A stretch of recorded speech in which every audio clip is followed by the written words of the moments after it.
Varicose veins కి సరైన చికిత్స కోసం సంప్రదించండి ఎవిస్ హాస్పిటల్. నమస్తే రమ్మగారు. నమస్తే జయ. రమ్మగారు, ఇంటికి ఎవరైనా ఆడపిల్లలు కానీ లేకపోతే ముత్తైదువులు కానీ వచ్చి వెళ్ళిపోతున్నప్పుడు బొట్టు ఖచ్చితంగా పెట్టాలా? పెట్టకపోతే అదేమన్నా అంటే తప్పు కింద పరిగణించబడుతుందా? అంటే అనాదిగా మనకు తెలిసింది జయ, ఇవి పురాతనమైన పద్ధతులు. లక్ష్మీదేవి ఏ స్వరూపంలో ఉంటుందో తెలియదు మనకి.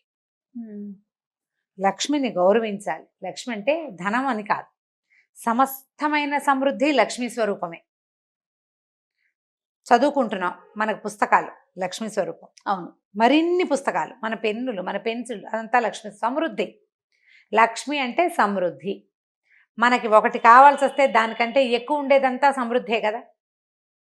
ఆరోగ్యం అంతే, ఐశ్వర్యం అంతే, ఇల్లంతే, వాకిళ్ళ సమస్తమైనవి బట్టలతో సహా ప్రతిదీ సమృద్ధి. ఈ సమృద్ధిని ఇచ్చేటువంటి ఆ శక్తి ఏ స్వరూపంలో గోచరిస్తుందో మనకి కనపడదు, మనకు తెలియదు. అది తెలియదు కాబట్టి మన ఇంటికి వచ్చిన లక్ష్మికి స్త్రీ స్వరూపం ఉంటుందని అనాదిగా మనం నమ్ముతున్నాం. అవును అవును, ఆమె శ్రీదేవి స్త్రీదేవత. పురుష రూపంలో కూడా రావచ్చు పురుష రూపంలో కూడా. అందుకని దానికి మనకు అతిథి దేవో భవ అని, వచ్చిన అతిథికి తాగడానికి మంచినీళ్ళు ఇవ్వండి, కాస్త మజ్జిగ ఇవ్వండి, కాస్త అలసిపోయేస్తే కాస్త తీర్చిగా కూర్చొని అయినా చల్లగా ఉండు, ఏదైనా ఒక ముద్ద అన్నం తిను అని మాట్లాడాలి. ఇవన్నీ మనకు ముందు నుంచి అలవర్చారు. మగవాళ్ళు విష్ణు స్వరూపాలు, స్త్రీలు లక్ష్మీ స్వరూపాలు అని కూడా మనకి అలవాటు చేశారు. ఇప్పుడు ఇవి వచ్చిన వాళ్ళు ఆడపిల్లలు కానీ, తర్వాత స్త్రీలు ఎవరైనా ముత్తైదులు కానీ వస్తే గౌరవించటం, వాళ్ళని ఎట్లా బొట్టు ఉంచటం, గౌరవించటం అంతే కదా. అవును, బొట్టు ఉంచి ఏదైనా ఓ పండో, ఓ పువ్వో, రవికల బట్టో, ఓపిక ఉంటే ఇంకా ఏమిటో, అవన్నీ మన దగ్గర లేవు. అయినా సరే ఏవో అరటిపళ్ళు ఏవో ఉంటాయా, 2 ఖర్జూర పళ్ళైనా ఏదైనా ఒకటి గౌరవించి పంపించటం మన విధానం. ఇలా గౌరవించబడిన స్త్రీ వల్ల మనకి లక్ష్మి కలిసి రావచ్చు. ఆమె యందున్న లక్ష్మి గౌరవింపబడి మన యందు ఉండాలని భావించవచ్చు. రెండోది, స్త్రీలకి బొట్టు పెట్టడం అది ఏంటంటే, దీంట్లో ఒక చిన్న మార్మికమైన ఒక వ్యవహారం ఉంటుంది. ఇప్పుడు ఎవరో మన ఇంటికి వచ్చారు, వాళ్ళకి మన పట్ల ఎలాంటి ఇబ్బంది, అనాదర భావం కలిగిన, లేకపోతే ఈర్ష్యాసూయలు పుట్టిన ఏదో ఒక భావం కలుగుతుంది కదా.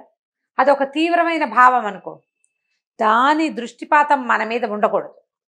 ఓహోహో, అందుకని ఈ నుదుటన ఉండే ఆజ్ఞాచక్రాన్ని చల్లబరుస్తాం మనం బొట్టు పెట్టి. అది వాళ్ళ దృష్టి పాజిటివ్గా మన మీద ఉంటుంది.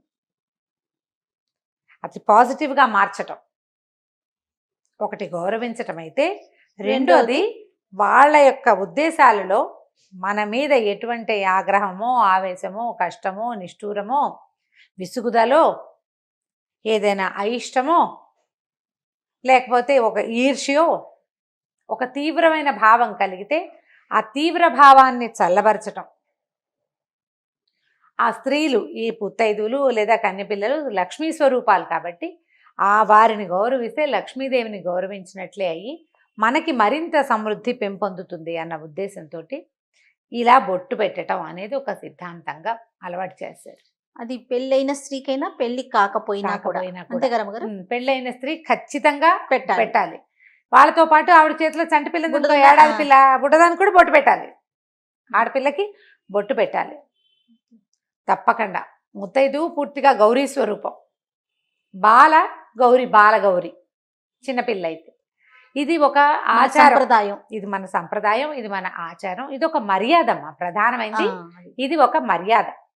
ఆ మర్యాదని మనం కొనసాగించుకోవాలి, అలవర్చుకోవాలి, పిల్లలకి నేర్పించాలి. ఉండండి బొట్టు పెడతాను అని చెప్పి ఉంచి బొట్టు పెట్టి పంపించాలి. ఆ బొట్టు పెడతాను ఉండు అన్నది ఒకసారి ఆజ్ఞగా భావించి లక్ష్మీదేవి మన ఇంట్లో స్థిర నివాసం కూడా చేయొచ్చు. ఆవిడ వెళ్ళిపోతుంది బొట్టు పెట్టించుకున్న ఆవిడ. ఆ బొట్టు పెడతాను ఉండు అన్న మాటని లక్ష్మీదేవి స్వీకరించవచ్చు. ఆ పాజిటివ్ దృక్పథంతోటే మనం బొట్టు పెట్టాలి. పెట్టేటప్పుడు మనం కూడా శ్రద్ధగా ముందు మన మొహాన్ని ఉంచుకుని అప్పుడు ఆ చేత్తో తీసి ముఖంలో పెట్టడం, ఏదైనా పండో ఫలమో ఏదో ఇవ్వటం. కుంకుమ పడిపోకుండా కాస్త జాగ్రత్తగా పెట్టడం. ఈ కుంకుమ అనేది మంగళ ద్రవ్యం, చాలా జాగ్రత్తగా ఉంచుకోవాల్సిన ఆ పద్ధతి. ఇవన్నీ కూడా మనకు ముందు నుంచి అలవర్చారు చూడు. కొన్ని మానేసాం మనం, కానీ కొన్ని మానల. అందులో ఈ బొట్టుంచే విధానాన్ని మానుకోలేదు మనం. మానుకోలేదండి. అందరూ పెడతారు. అవును అవును. అందరూ బొట్టు పెడతారు. కాబట్టి తప్పకుండా ఈ విధానాన్ని ముందుకు తీసుకెళ్ళండి. తర్వాత ఇంకొకటి ఏంటో తెలుసా, దీంట్లో ఇంకొక మాట చెప్తా చూడు. ఇది నాకు చాలా రోజుల క్రితం అనసూయమ్మ గారిని మా ఇంటి దగ్గర ఉండేవారు, పెద్దవారు, వాళ్ళు లక్షణంగా ఉండేవారు. ఆవిడ ఒకసారి చెప్పారు, బొట్టు పెడితే శక్తిపాతం జరుగుతుంది అని. అంటే ఇప్పుడు నాకు బొట్టు పెట్టావు నువ్వు, నాలో ఉన్న శక్తి, నాలో ఉండే సాత్వికమైన శక్తి అంశ ఏదైనా ఒకటి ఉంటే అది నీకు దొరుకుతుంది, అది నీకు లభిస్తుంది. శక్తిపాతం అంటారు దాన్ని. కొంచెమంది మహానుభావులు, చాలా పెద్దవాళ్ళు, స్త్రీలు, చాలా పెద్ద ముత్తైదువులు వాళ్ళు వస్తే వాళ్ళ యొక్క 5వ తనము, వాళ్ళ యొక్క ఐశ్వర్యము, ఎక్కువ సంతానాభివృద్ధి ఉండటము, వంశాభివృద్ధి జరిగే లక్షణము, భగవంతుని యందు ఆకర్షితులయ్యే పద్ధతో, ఇతరుల పట్ల ప్రేమగా ఉండే ఒక మనస్తత్వం, ఒక సాత్వికమైన శక్తి మనకి లభిస్తుంది.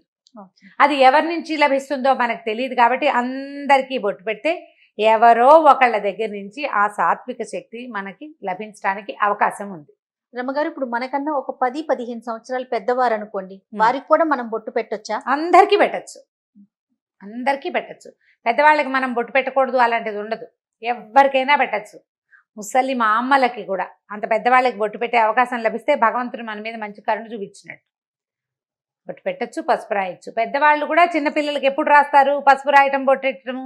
ఏదైనా వాళ్ళు నోవు చేసుకున్నారనుకో, ఓ 50 ఏళ్ళ ఆవిడ నోవు చేసుకుంది అనుకో, ఆ నోవుకి తాంబూలం తీసుకోవడానికి ఒక చిన్నపిల్ల, 16 ఏళ్ళ పిల్ల, కొత్తగా పెళ్ళైన పిల్ల వచ్చింది అనుకో, 18 ఏళ్ళ పిల్ల, ఆ పిల్లకి పసుపు రాసి బొట్టు పెట్టి దాని కాళ్ళకి దండం కూడా పెట్టచ్చు. లక్ష్మీ స్వరూపంగా, సాక్షాత్ గౌరీ స్వరూపం లేదా సాక్షాత్ లక్ష్మీ స్వరూపంగా భావించి బాలకి కూడా, చంటి పిల్లకి కూడా, 2 ఏళ్ల చంటి పిల్లకి కూడా దండం పెట్టచ్చు. ఈ బొట్టు పెట్టేదానికి పెద్దగా వయసులో తేడా లేవు. వాళ్ళు బొట్టు ఉంచుకునే అలవాటు ఉన్న వాళ్ళు కావాలి, విధానం ఉన్న వాళ్ళు అయితే చాలు. బొట్టు పెట్టడమే ఇక్కడ పెట్టచ్చు, సీమంతంలో పెట్టచ్చు, పైన కూడా నుదుట్లో పెట్టచ్చు, పాపెట్లోనూ పెట్టచ్చు, ముఖం మీద నుదురు మీద పెట్టడమే చాలా కరెక్ట్ పద్ధతి. ఇక్కడ ఆజ్ఞాచక్రంలో బొట్టు పెడితే కనుక వాళ్ళ తాలూకు శక్తి, వాళ్ళలో ఉన్న ఒక సాత్వికం వాళ్ళకి పోయి మనకి రాదు, వాళ్ళలో నుంచి కొంత శాతం మనకి లభిస్తుంది. ఆ ఆలోచనతోటి ప్రతి వాళ్ళకి బొట్టు పెట్టడము, ఇది ఈ అలవాటు ఉంచుకుంటే బాగుంటుంది. తప్పకుండా రమ్మగారు. నమస్తే. నమస్తే.